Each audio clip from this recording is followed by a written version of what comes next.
त्यात एक breaking news समोर येते। विवेक कोल्हे यांच्याशी संबंधित अनेक संस्थांवर धाडसत्र सुरू आहे। नाशिक शिक्षक मतदारसंघामध्ये अपक्ष उमेदवारी अर्ज दाखल केल्यानंतर सध्या धाडसत्र सुरू असल्यामुळे आश्चर्य व्यक्त केलं जात आहे। कोल्हेंशी संबंधित संस्थांची 10 दिवसात तिसऱ्यांदा चौकशी सुरू आहे। राज्य उत्पादन शुल्क, शिक्षण विभाग तसेच इतर विभागांकडून ही चौकशी सुरू करण्यात आली आहे। सहकार महर्षी शंकरराव कोल्हे सहकारी साखर कारखान्यात विविध पथकाच्या माध्यमातून सध्या चौकशी सुरू करण्यात आली आहे। सचिन बनसोडे आपल्याला अधिकचे अपडेट देत आहेत। सचिन,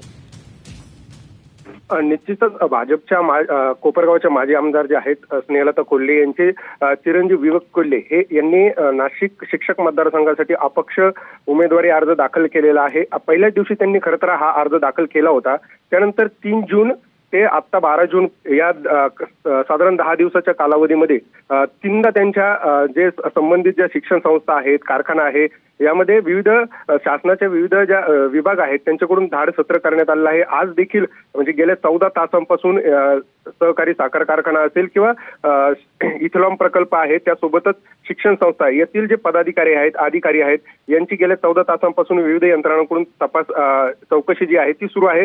अद्याप तरी या चौकशीत काही समोर आलेलं नसलं, मात्र कुठेतरी विवेक कोल्हे यांनी अपक्ष उमेदवारी अर्ज दाखल केल्यानंतर हे धाडसत्र सुरू झाल्याने राजकीय वर्तुळात एक वेगळी चर्चा या निमित्ताने बघायला मिळते। निश्चित सचिन, धन्यवाद सविस्तर माहितीबद्दल।